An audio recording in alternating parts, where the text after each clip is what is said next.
बिस्मिल्लाहिर्रहमानिर्रहीम। अस्सलाम वालेकुम स्टूडेंट्स हम BSN थर्ड सेमेस्टर की सब्जेक्ट फार्मेकोलॉजी पढ़ रहे हैं। फार्मेकोलॉजी में हमने इसका फ़र्स्ट चैप्टर जो है वो कंप्लीट कर लिया था। इसका सेकंड चैप्टर जो कि एंटी इन्फेक्टिव एजेंट्स है वो हमने स्टार्ट किया। उसमें हमने जो लेक्चर नंबर 1 एंटीबायोटिक्स है उसके हमने 4 पार्ट जो है वो कंप्लीट कर लिए हैं। और आज का हमारा जो वीडियो लेक्चर है ये इसके 5th यानी इसके लास्ट पार्ट जो है इस पे होगा। आज के इस वीडियो लेक्चर के साथ ये जो फर्स्ट नंबर लेक्चर एंटीबायोटिक्स है ये कंप्लीट हो जाएगी। तो आज के इस वीडियो लेक्चर का पहला टॉपिक है क्लोरामफेनिकोल।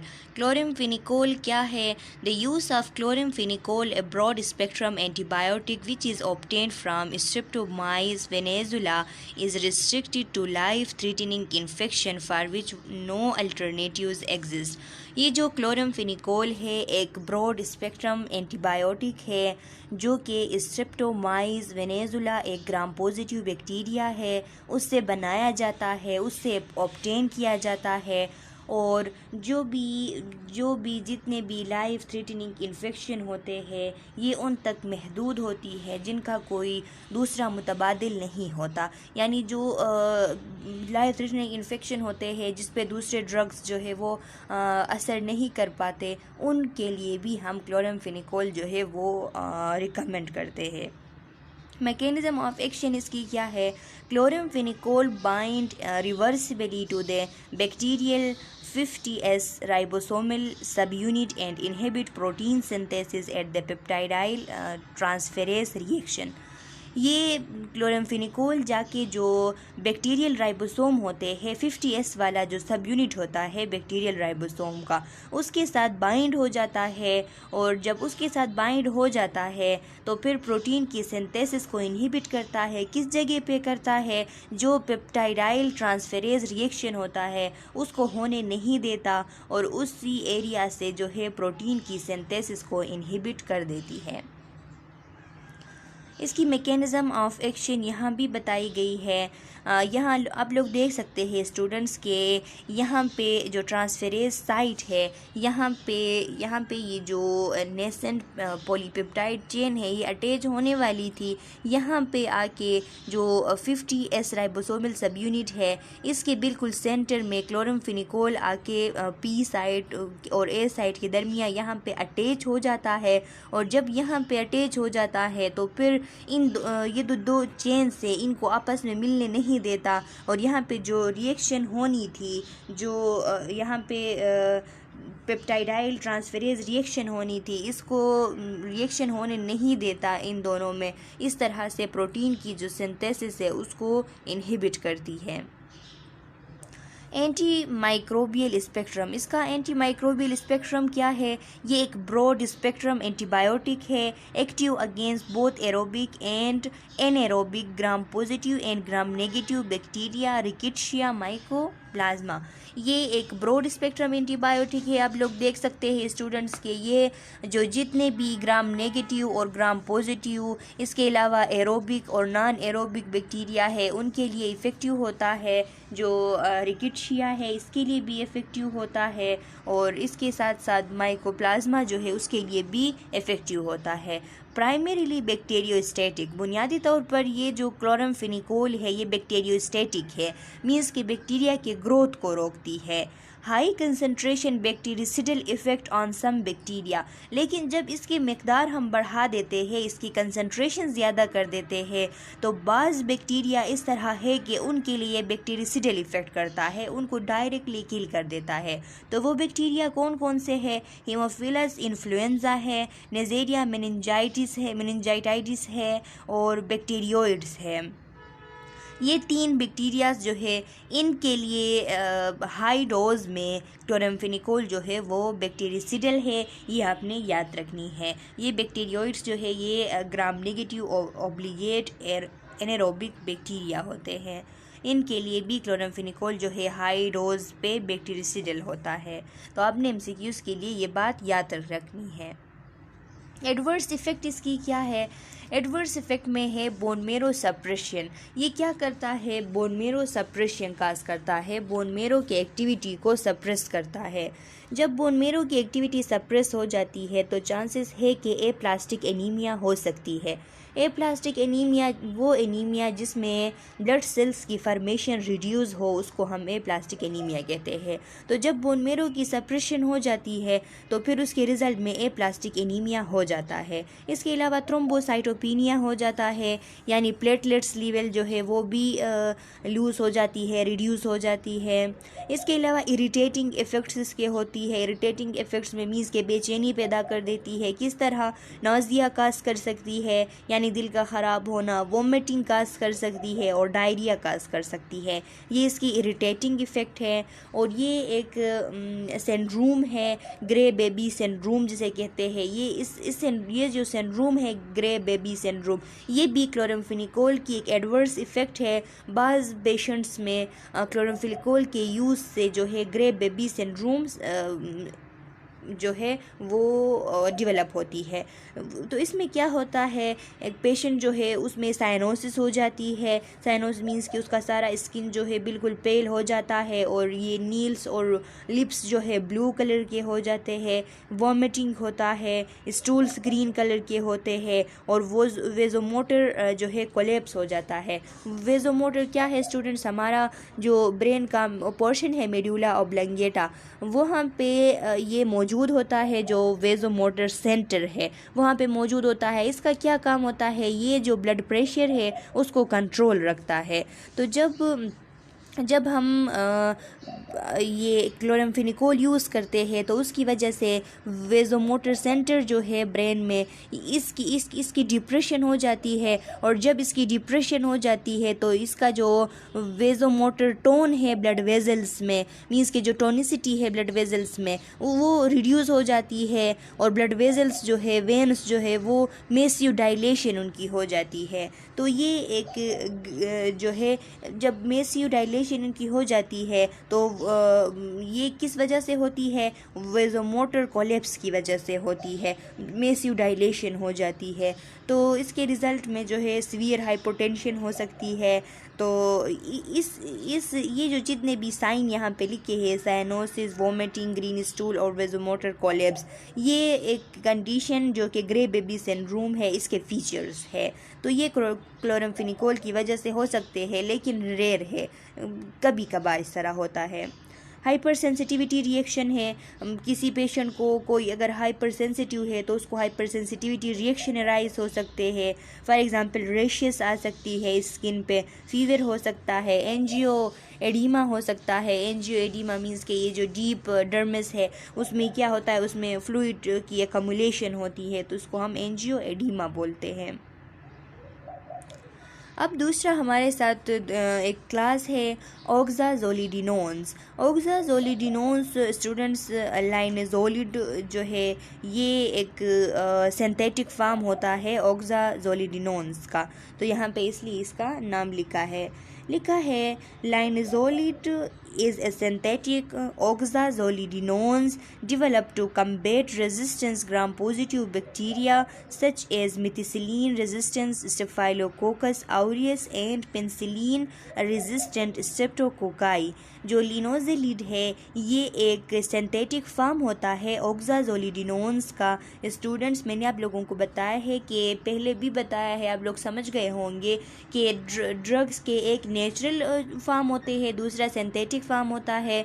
नेचुरल वो कि जो किसी लिविंग चीज़ से एक्सट्रैक्ट की गई हो, ऑब्टेन की गई हो, और सिंथेटिक वो कि उस नेचुरल चीज़ को मिमिक करके, उसके एक्शन को मिमिक करके एक सिंथेटिकली बनाया गया हो जो कि उस नेचुरल से मोर पोटेंट होता है।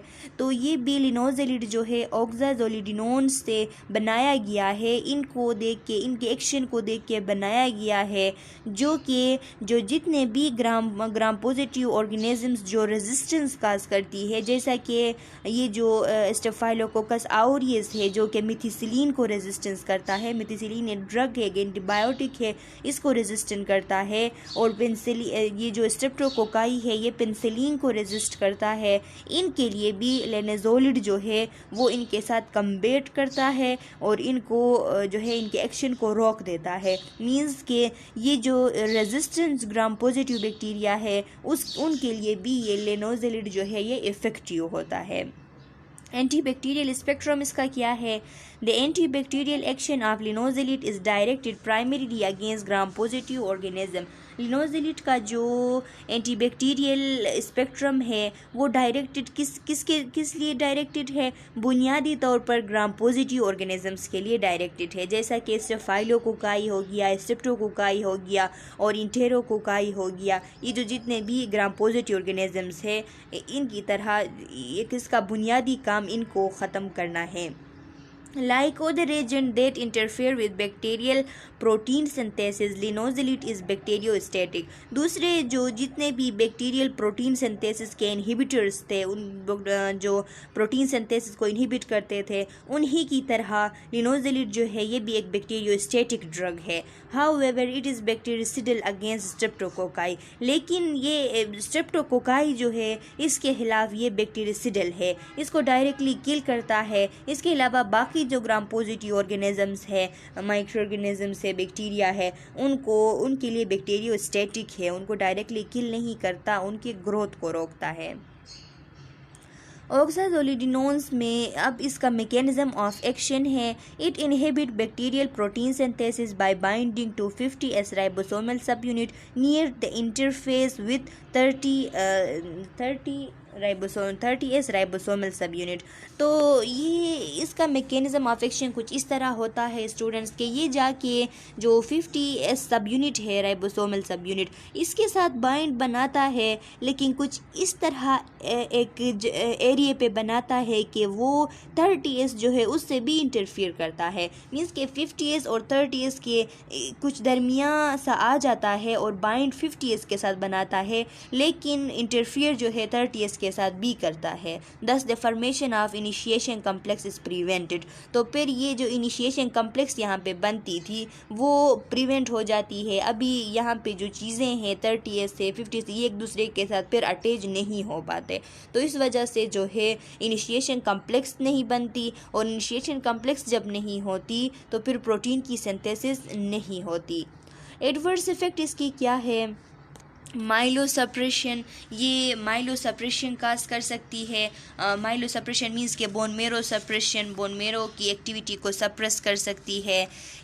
और जब बोन मेरो की एक्टिविटी सप्रेस हो जाएगी तो एनीमिया हो सकती है, ल्यूकोपीनिया यानी WBCs की कमी हो सकती है। पेनसाइटोपीनिया मीन्स के जो तमाम ब्लड सेल्स है जिसमें एरिथ्रोसाइट्स भी है, ल्यूकोसाइट्स भी है और थ्रोम्बोसाइट्स भी है, सारे ब्लड सेल्स की जब कमी हो जाए तो उसको हम कहते हैं पेनसाइटोपीनिया। तो पेनसाइटोपीनिया इसकी वजह से हो सकती है क्योंकि माइलो सप्रेशन हो जाता है, बोन मेरो सप्रेशन हो जाता है।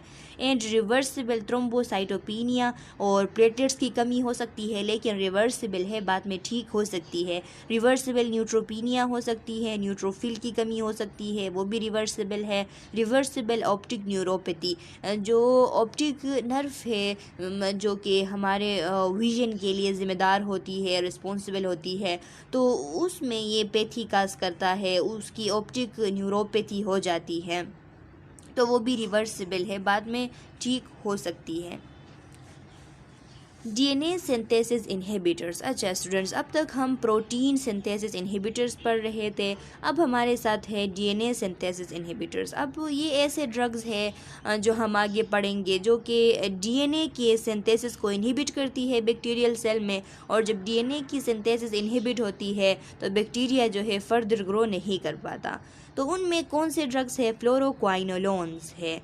फ्लोरोक्वाइनोलोन्स ड्रग्स जो जितने भी है इसके मेंबर्स ये सारे DNA की सिंथेसिस को इनहिबिट करते हैं। जनरल प्रॉपर्टीज़ इसकी क्या है? सिंथेटिक एंटीमाइक्रोबियल्स, फ्लोरोक्वाइनोलोन्स जो है सिंथेटिक एंटीमाइक्रोबियल्स है, ये जो है सिंथेसिस किए गए हैं, बनाए गए हैं, बैक्टीरिसिडल होते हैं, बैक्टीरिया को किल करते हैं, ब्रॉड स्पेक्ट्रम होते हैं. क्वाइनोलोन्स can intercell easily and therefore are often used to treat intracellular pathogen such as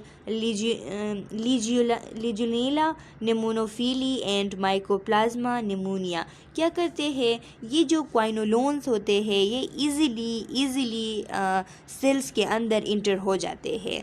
तो इसी वजह से ये जो इंट्रासेलुलर पैथोजेंस होते हैं, जब पैथोजेंस की एंट्री सेल के अंदर तक हो जाती है तो फिर उनको किल करने के लिए, उस इन्फेक्शन को ट्रीट करने के लिए हम फ्लोरोक्वाइनोलोन्स जो है वो रिकमेंड करते हैं.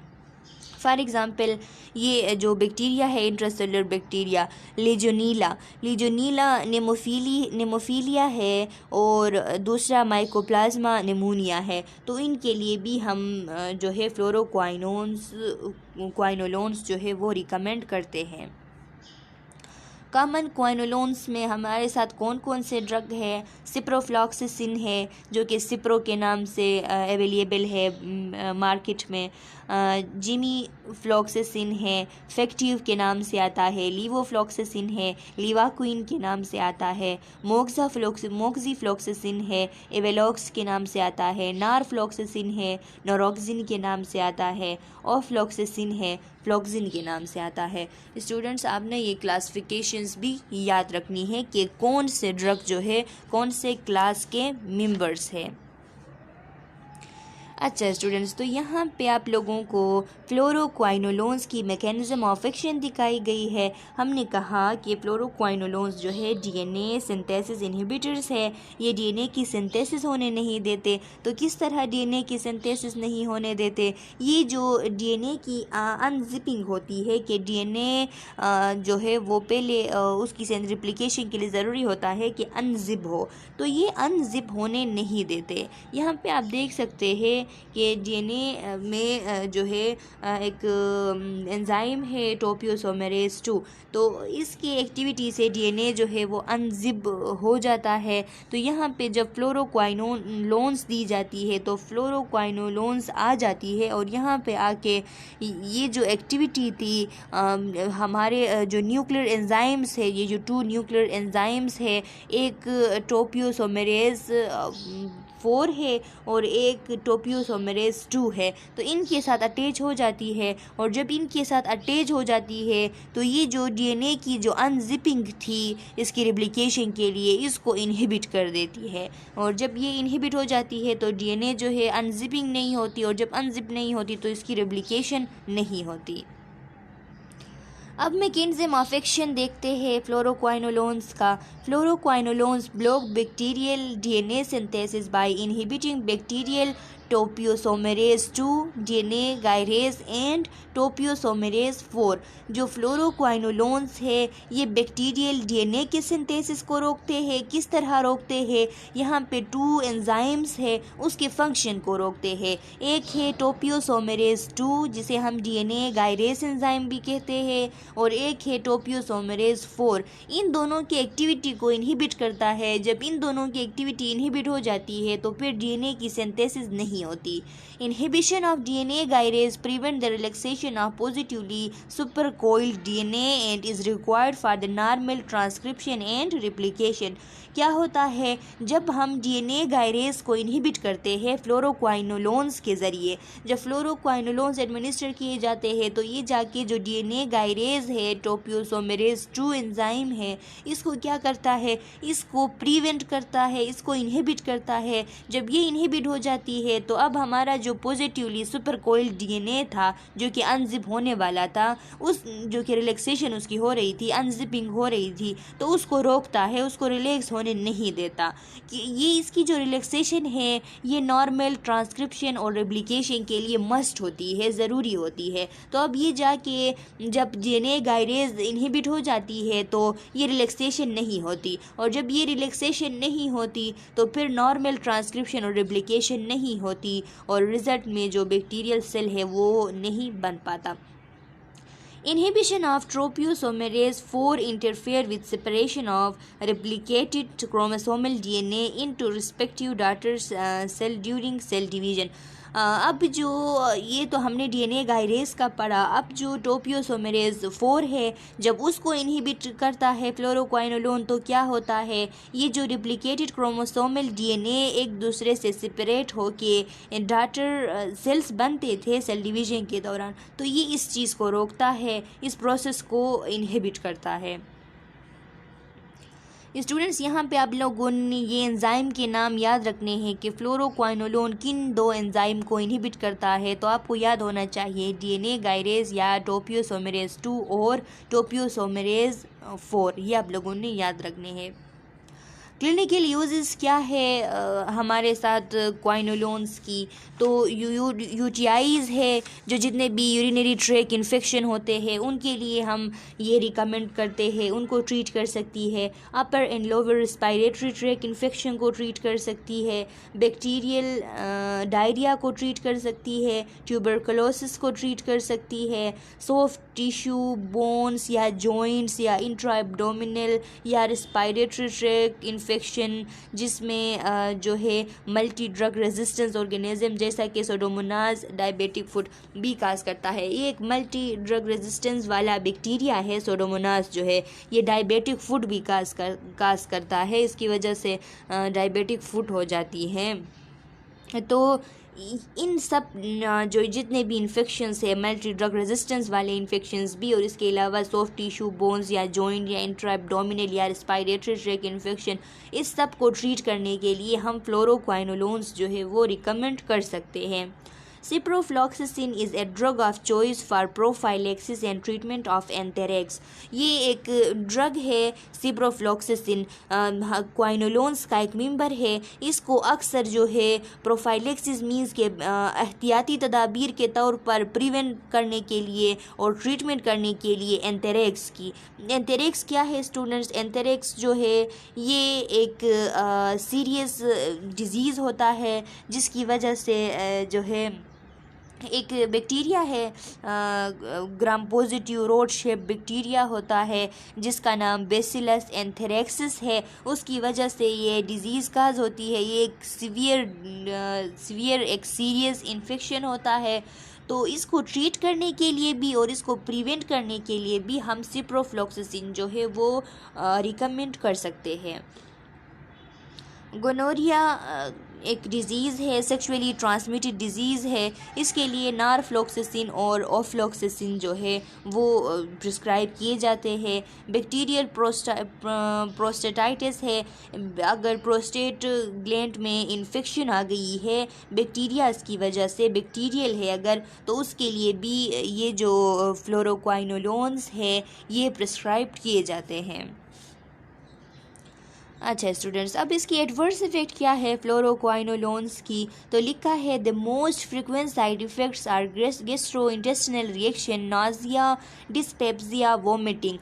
बहुत सारे इसके साइड इफ़ेक्ट्स होते हैं जो बहुत ज़्यादा फ्रिक्वेंट होते हैं। उनमें से क्या है, गैस्ट्रोइंटेस्टिनल रिएक्शंस पैदा होती है, जैसा कि नाजिया होता है, दिल का ख़राब होना, डिस्पेप्सिया यानी बदहज़मी हो जाती है, इंडाइजेशन होती है और वॉमिटिंग हो जाती है।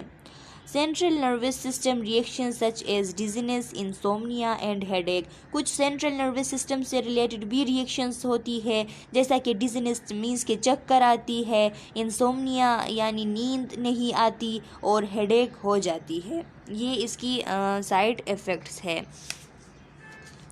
अच्छा स्टूडेंट्स, इसके अलावा अब हमारे साथ है, हम अभी तक डीएनए सिंथेसिस इनहिबिटर्स पढ़ रहे थे, अब है फोलेट एंटागोनिस्ट। ये जो जितने ड्रग अब हम पढ़ेंगे ये फोलिक एसिड जो है बैक्टीरियल सेल्स में उसको बनने नहीं देता। स्टूडेंट्स, आप लोगों को पता है कि ह्यूमन जो है उसके अंदर जो है फोलिक एसिड नहीं बनती, इस वजह से फोलिक एसिड जो है जब इसकी ज़रूरत होती है तो इसको एडमिनिस्टर किया जाता है। फॉर एग्ज़ाम्पल जब वुमेंस की प्रेगनेंसी हो जाती है तो उस टाइम फोलिक एसिड जो है वो ओरली दिया जाता है।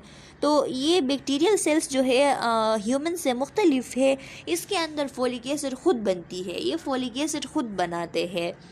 तो अब इस फोलिक एसिड को अगर बनने ना दिया जाए, इसको रोका जाए, तो इनकी जो प्रोसेसेस है वो कंप्लीट नहीं होगी और ये फर्दर ग्रो नहीं कर पाएंगी। तो लिखा है फोलेट एंटागोनिस्ट को ट्राइमोक्सिजोल ट्राइमट्रोप्रिम प्लस सल्फा मिथोक्सिजोल। हमारे साथ एक ड्रग होता है स्टूडेंट्स जिसको हम कोट्राइमोक्सिजोल कहते हैं। कोट्राइमोक्सिजोल कम्बिनेशन होती है किस चीज़ की? ट्राइमथ्रोप्रिम और सल्फामिथोक्सिजोल की। ये जो 2 ड्रग्स है, ट्राइमथ्रोप्रिम है और सल्फामिथोक्सिजोल है, इनकी कम्बिनेशन का एक ड्रग मिलता है जिसको हम कोट्राइमोक्सिजोल कहते हैं। ये क्या करते हैं? This drug stop bacterial cell from using folic acid to make DNA. Bacterial cell folic acid को यूज़ करते हैं डीएनए बनाने के लिए। तो अब ये जो ड्रग है ये जाके फोलिक एसिड को ख़त्म करते हैं, फोलिक एसिड को बनने नहीं देते। तो फोलिक एसिड जो है वो ज़रूरी था डीएनए के बनने के लिए। तो फोलिक एसिड अब मौजूद नहीं होगी तो डीएनए नहीं बनेगी, और डीएनए नहीं बनेगी तो आगे सेल डिवीज़न जो है वो नहीं होगी। तो इस तरह ये जो कोट्राइमोक्सिजोल है ये फोलिक एसिड के सिंथेसिस को रोक के बैक्टीरिया को ख़त्म कर देता है। सल्फामिथोक्सिजोल, अब इसमें जो 2 चीज़ें हैं, ट्राइमथ्रोप्रिम है और सल्फामिथोक्सिजोल है, इनको हम अलग अलग पढ़ेंगे। सल्फामिथोक्सिजोल है, लिखा है कि dihydrofolic acid. Dihydrofolic acid is a folic acid derivative which is converted to tetrahydrofolic acid. Dihydrofolic acid जो है ये एक फोलिक एसिड डेरिवेटिव है जो कि कन्वर्ट होता है टेट्राहाइड्रोफोलिक एसिड में। Tetrahydrofolate is needed to make both purines and pyrimidines which are building block of DNA and RNA। अब ये टेट्राहाइड्रोफोलेट जो है ये ज़रूरत होती है, ये नीडेड होती है किस चीज़ के लिए? प्यूरिन्स के लिए भी और पायरिमाइडीन्स के लिए भी, दोनों के लिए ये मस्ट होती है, नीडेड होती है। और ये दोनों प्यूरिन्स और पायरिमाइडीन्स क्या है? ये बिल्डिंग ब्लॉक है डीएनए और आरएनए के।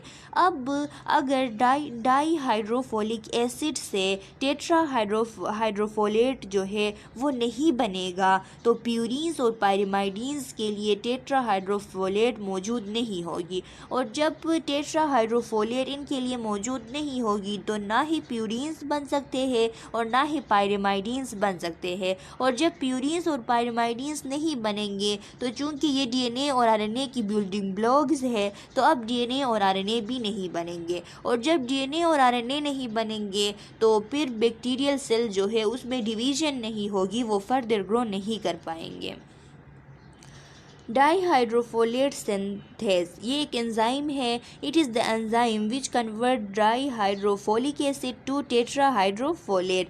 अब ये एक एंजाइम है, डाईहाइड्रोफोलेट सिंथेस एंजाइम हम इसे कहते हैं। इसका काम ये होता है कि ये डाईहाइड्रोफोलिक एसिड को कन्वर्ट करता है टेट्राहाइड्रोफोलेट में।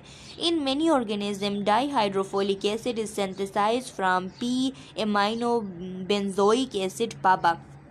बास टाइम जो होता है बहुत सारे माइक्रो ऑर्गेनिजम्स में ये जो डाईहाइड्रोफोलिक एसिड है ये P amino benzoic acid PABA जो है उससे बनाया जाता है। Sulfonamides are a synthetic analogues of PABA. अब ये सल्फोनेमाइड्स जो है ये पाबा के जो पाबा है हमारे साथ जो पी एमाइनो बेंजोइक एसिड है उसके सिंथेटिक एनालॉग्स होते हैं। सिंथेटिक एनालॉग्स मतलब कि उसके एक्शन को देख के, पाबा के एक्शन को देख के बनाए जाते हैं, उसके एक्शन को मिमिक करके बनाए जाते हैं। तो the सल्फोनेमाइड्स compete with PABA for the bacterial enzyme dihydropeptidase synthetase। अब ये सल्फोनेमाइड्स जो है ये क्या करते हैं? सल्फोनेमाइड्स जाके जिस तरह पाबा काम करता है उस तरह ये भी करते हैं। तो अब ये एक दूसरे से क्या करेंगे? मुकाबला करेंगे। सल्फोनेमाइड्स एंटीबायोटिक है और पाबा जो है वो यहाँ पे बैक्टीरियल सेल में उससे जो है पापा एक ऐसी चीज़ थी जिससे क्या बनता था, डाई हाइड्रोफोलिक एसिड बनती थी। अब ये दोनों एक दूसरे के साथ compete करेंगे, और जब compete करेंगे तो ये जो एंजाइम है डाई हाइड्रोपेप्टोरेट सिंथेटेज, इसके लिए compete करेंगे तो ये एंजाइम खाली रह जाएगा और ये दोनों आपस में जो है बाइंडिंग करके compete करते रहेंगे। तो इस तरह जो है डाई हाइड्रोफोलेट की जो सिंथेसिस है वो रुक जाती है। अब टाइमथोप्रिम एक इसका जो कोट्राइमेजोल था उसका दूसरा पार्ट है। इसका क्या है, trimethoprim prevent the conversion of dihydrofolate to tetrahydrofolate. देखिए ये जो हमारे साथ सल्फामिथोक्साजोल में ड्रग था सल्फोनेमाइड, ये क्या करता है, ये इसको बनने नहीं देता, डाईहाइड्रोफोलेट को बनने नहीं देता। फ़र्ज़ करे खुदा न खास्ता ये बन गया, ये इसको रोक नहीं पाया, ये बन गया, तो फिर उसके लिए टाइमथोप्रिम है, इसलिए इन दोनों को कंबाइन किया जाता है। ये पहले सल्फामेथोक्साजोल जो है ये उसको बनने नहीं देता, और जब वो बन जाता है तो फिर टाइमथोप्रिम जो है इसको कन्वर्ट नहीं होने देता टेट्राहाइड्रोफोलेट में। हमें पता है कि हमारे जो प्यूरिन्स और पायरिमाइडिन्स है डीएनए, बैक्टीरियल डीएनए में, उनके लिए टेट्राहाइड्रोफ्लोरेट जो है वो कंपलसरी होता है, डाईहाइड्रोफोलेट से कुछ नहीं होता। तो अब ये डाईहाइड्रोफोलेट अगर बन जाता है तो फिर ये इसको कन्वर्ट नहीं होने देता टेट्राहाइड्रोफोलेट में।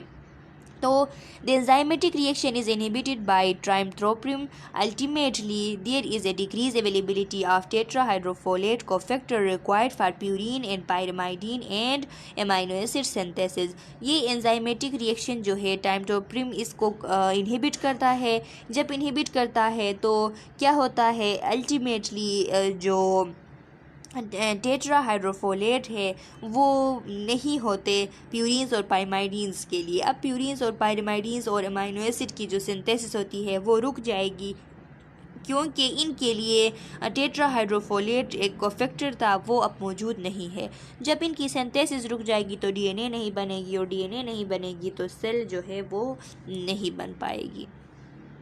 इसकी एक्शन आपको लोगों को दिखाई गई है स्टूडेंट्स कि पहले पेट्राइड्रीन और पाबा जो है ये एक दूसरे के साथ मिलते हैं और इनसे क्या होता है, डाईहाइड्रोपेप्टोरिक एसिड बनता है। डाईहाइड्रोपेप्टोरिक एसिड जो है उस पर फर्दर एक्शन होती है और डाईहाइड्रोफोलिक एसिड बनता है।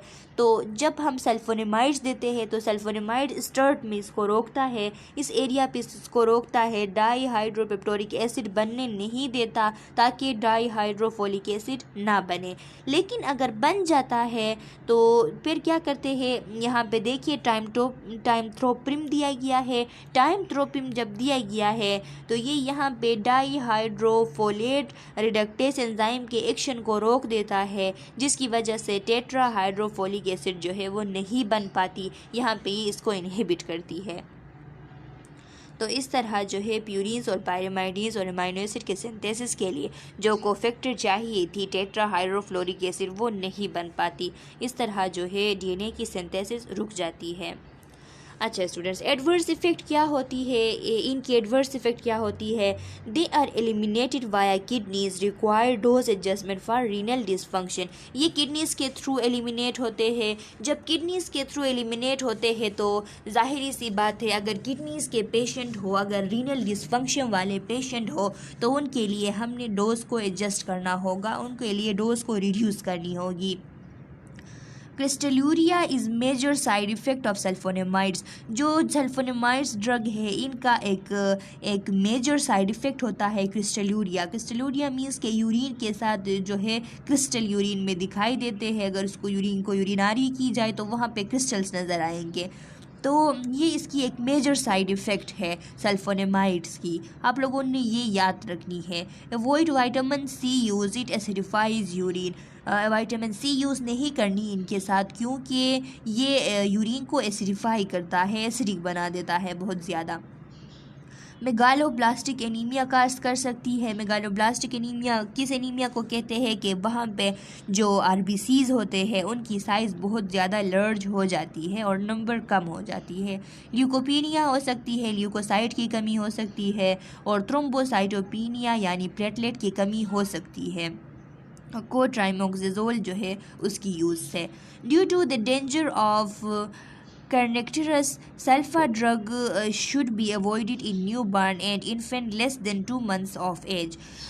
इनको हम सल्फा ड्रग्स भी कहते हैं, ये बात भी याद रखें स्टूडेंट्स। तो एक डिज़ीज़ है, एक कंडीशन है काइनेक्टरस हम उसे कहते हैं। ये एक काइंड ऑफ ब्रेन डैमेज होता है जिसकी वजह से हियरिंग लूज़ हो जाती है, विजन लूज़ हो जाती है और टीथ प्रॉब्लम काज होती है। तो काइनेक्टरस को रोकने के लिए इसके डेंजर्स से, मतलब कि इसके डेंजर की वजह से कि काइनेक्टरस ना हो, इसलिए न्यू बर्न में और इन्फेंट में 2 मंथ ऑफ एज से लेस अगर उनकी एज हो तो उनको ये जो है नहीं दिया जाता, उनमें अवॉइड किया जाता है। अच्छा स्टूडेंट्स, तो ये हमारे साथ हमारा जो है लेक्चर था, जो फर्स्ट लेक्चर एंटीबायोटिक्स था वो कंप्लीट हो चुका। अब इसके बाद जो हमारा नेक्स्ट वीडियो लेक्चर होगा फार्मेकोलॉजी का, वो या तो एंटीफंगल ड्रग्स या तो एंटीवायरल जो भी हो वो हम स्टार्ट करेंगे। तो इसमें अगर आज तक आप लोगों का अगर कोई क्वेश्चन है, किसी एरिया पे आप लोगों को समझ नहीं आई है, तो आप कमेंट सेक्शन में अपना क्वेश्चन डाल ले। मैं फिर नेक्स्ट वीडियो लेक्चर में या कमेंट सेक्शन में ही आपके क्वेश्चन का आंसर आप लोगों को दूंगी। और इसके अलावा इस वीडियो लेक्चर के जो डिस्क्रिप्शन है उसके एंड में इसके जो पहले जो 4 पार्ट है उनकी आप लोगों को लिंक जो है वो मिल जाएगी, वहाँ से आप स्टडी कर सकते हैं। अच्छा स्टूडेंट्स, तो नेक्स्ट वीडियो लेक्चर तक अल्लाह हाफिज़।